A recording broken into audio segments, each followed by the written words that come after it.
Hello, അപ്പോൾ ഇന്നൊരു ബോളിയുടെ recipe ആയിട്ടാണ് വന്നേക്കുന്നത്. അപ്പോൾ അതിന് വേണ്ടിയിട്ട് നമ്മൾ കടലപ്പരിപ്പ് വെള്ളത്തിൽ കുതിർക്കാൻ ഇട്ടിട്ടുണ്ടായിരുന്നു. അപ്പോൾ ഇത് കുതിർന്നു കഴിഞ്ഞു. പിന്നെ അതിലേക്ക് ആവശ്യമായത് മൈദാമാവാണ്. മൈദാമാവ് ഉപ്പ് ഇട്ട് വെച്ചിട്ടുണ്ട്. അപ്പോൾ ആദ്യമായിട്ട് കടലപ്പരിപ്പിനെ നമുക്ക് കുക്കറിൽ വേവിച്ചെടുക്കാം. കുക്കറിലോട്ട് നമുക്ക് ആവശ്യമായ കടലപ്പരിപ്പ് ഇട്ട് കൊടുക്കാം. കടലപ്പരിപ്പ് ഇത്രയും നമുക്ക് മതിയാവും. അപ്പോൾ ഇതിലേക്ക് നമുക്ക് വെള്ളം ഒഴിച്ചു കൊടുക്കാം. കൂടെ ഉപ്പും ചേർത്ത് അടച്ചു വെച്ച് കുക്കറിൽ 3 വിസിൽ വരെ വേവിക്കുക.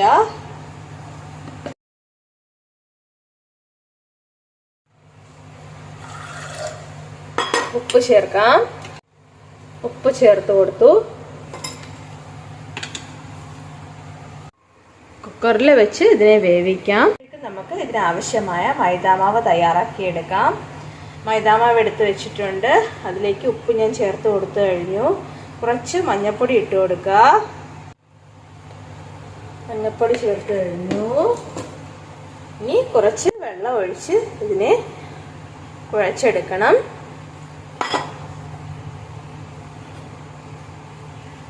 മാവ് ഇവിടെ തയ്യാറായി കഴിഞ്ഞു. ചപ്പാത്തി മാവിൻ്റെ അതേ പരുവത്തിൽ നമുക്ക് ഇതിനെ കുഴച്ചെടുക്കണം. ഇതിലേക്ക് കുറച്ച് നല്ലെണ്ണ ഒഴിച്ചു കൊടുക്കാം. നല്ലെണ്ണ നല്ലപോലെ ഒഴിച്ചു കൊടുക്കണം.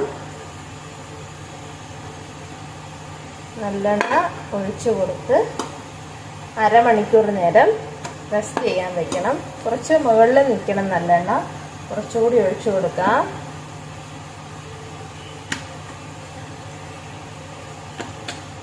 അരമണിക്കൂർ ഇതിനെ റെസ്റ്റ് ചെയ്യാൻ വെക്കണം. ഇങ്ങനെ ആയിട്ടുണ്ട്. അപ്പം അരമണിക്കൂറിൽ ഇത് നമുക്ക് റെസ്റ്റ് ചെയ്യാനായിട്ട് മാറ്റി വയ്ക്കാം. നല്ലപോലെ എണ്ണ പിടിക്കട്ടെ.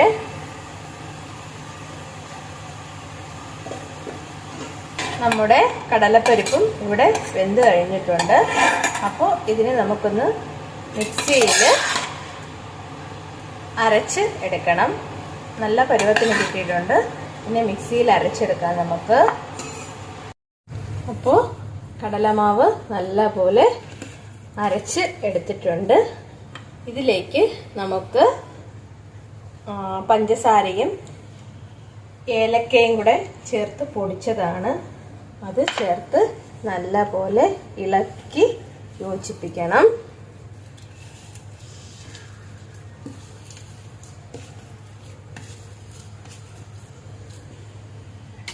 നെയ്യ് ഇതിലേക്ക് തടവി കൊടുക്കാം.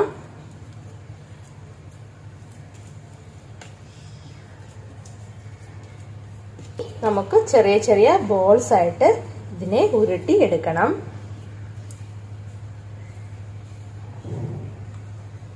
ഇങ്ങനെ ചെറിയ ബോൾസ് ആയിട്ട് ഉരുട്ടിയെടുക്കാം. കയ്യിൽ കുറച്ച് എണ്ണ തടവുന്നത് നല്ലതായിരിക്കും.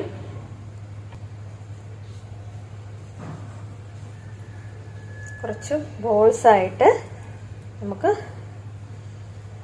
മാറ്റി വയ്ക്കാം.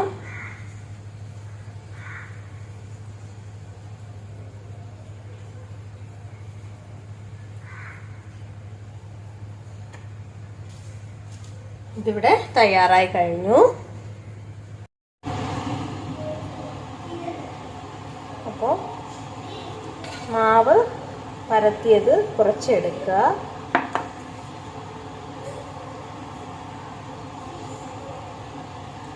എടുത്തതിന് ശേഷം കയ്യിൽ വെച്ച് പരത്താം. കുറച്ച് പരത്തിയതിന് ശേഷം നമുക്ക് കടലമാവിൻ്റെ ഒരു ബോൾ എടുക്കുക. ഇതിലോട്ട് ഇങ്ങനെ കവർ ചെയ്യുക. ഫുള്ള് കവർ ചെയ്യുക.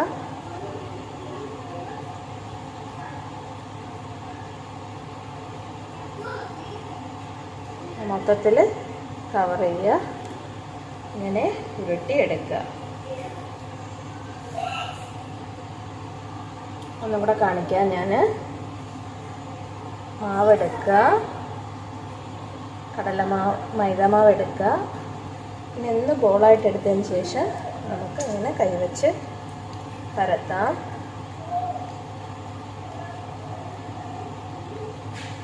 ഇങ്ങനെ പരത്തിയതിന് ശേഷം ഇതിലോട്ട് മൈദാമാവ് വെച്ച് കൊടുക്കാം. എന്നിട്ട് ഇതിനെ മൈദാമാവ് കൊണ്ട് കവർ ചെയ്യാം.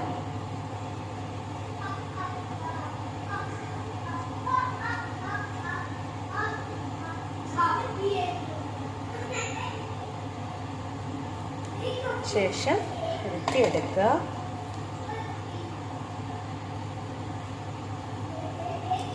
ഇങ്ങനെ എല്ലാ മാവും നമുക്ക് ഉരുട്ടിയെടുക്കാം.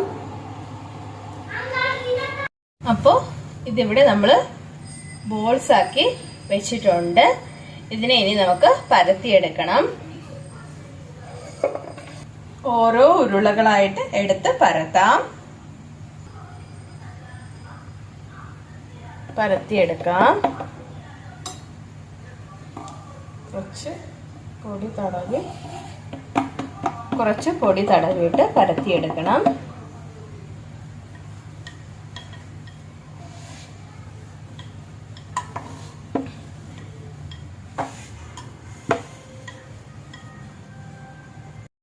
അപ്പോൾ ഇതിവിടെ പരത്തിയെടുത്തിട്ടുണ്ട്. നല്ല റൗണ്ട് ഷേപ്പിന് കിട്ടിയിട്ടുണ്ട്.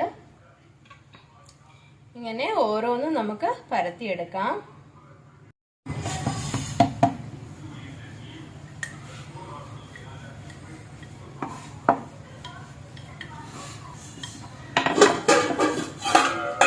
പരത്തിയെടുത്തിട്ടുണ്ട്. ഇതെല്ലാം ഇവിടെ പരത്തി റെഡിയാക്കി വെച്ചിട്ടുണ്ട്. അപ്പോൾ ദോശക്കല്ലിൽ നമുക്ക് ഇതിനെ ചുട്ടെടുക്കാം. ദോശക്കല്ല് ഇവിടെ ചൂടായി കഴിഞ്ഞു. കുറച്ച് നെയ്യ് ചേർത്ത് കൊടുത്ത് നമുക്ക് ഓരോന്നായിട്ട് ചുട്ടെടുക്കാം. ഒരു വശം ചെറുതായിട്ടൊന്ന് മൂത്ത് കഴിയുമ്പോഴത്തേനും നമുക്ക് അടുത്ത വശം തിരിച്ചിട്ട് കൊടുക്കാവുന്നതാണ്. അപ്പോൾ ഒരു വശം ഇവിടെ റെഡി ആയിട്ടുണ്ട്. അടുത്ത വശം തിരിച്ചിട്ട് കൊടുത്തു. അപ്പോൾ നല്ലപോലെ വേകട്ടെ. അപ്പോൾ ഇത് നമുക്ക് വാങ്ങാവുന്നതാണ്. ഇങ്ങനെ നമുക്ക് എല്ലാം പരത്തി വെച്ചിരിക്കുന്ന ബോളിക്കുള്ള മാവും തയ്യാറാക്കിയെടുക്കണം. തയ്യാറാക്കിയെടുത്തതിന് ശേഷം വീഡിയോ കാണിക്കാം. നമ്മുടെ സ്വാദിഷ്ടമായ ബോളി ഇവിടെ തയ്യാറായി കഴിഞ്ഞു. അപ്പോൾ ഞാനിത് ഒരു പാത്രത്തിലോട്ട് വെക്കുകയാണ്. വെച്ചിട്ട് നമുക്ക് ഇതിൻ്റെ കൂടെ കുറച്ച് പായസം ചേർത്ത് കഴിക്കാം. അപ്പോൾ ഇതാണ് നല്ല സ്വാദിഷ്ടമായ ബോളിയാണ്. ഇതിലേക്ക് നമുക്ക് വെർമസലി പായസം ചേർത്ത് കൊടുക്കാം. അപ്പോൾ ഇതെങ്ങനെ ഉണ്ടെന്ന് നോക്കാം നമുക്ക്.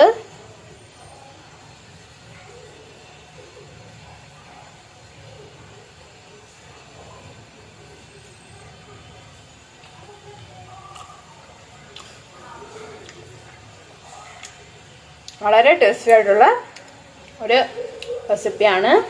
എല്ലാവർക്കും ഇഷ്ടമായെന്ന് വിചാരിക്കുന്നു. Thank you for watching video. അടുത്ത വീഡിയോയുമായി വീണ്ടും കാണാം. അതുവരയ്ക്കും ബൈ.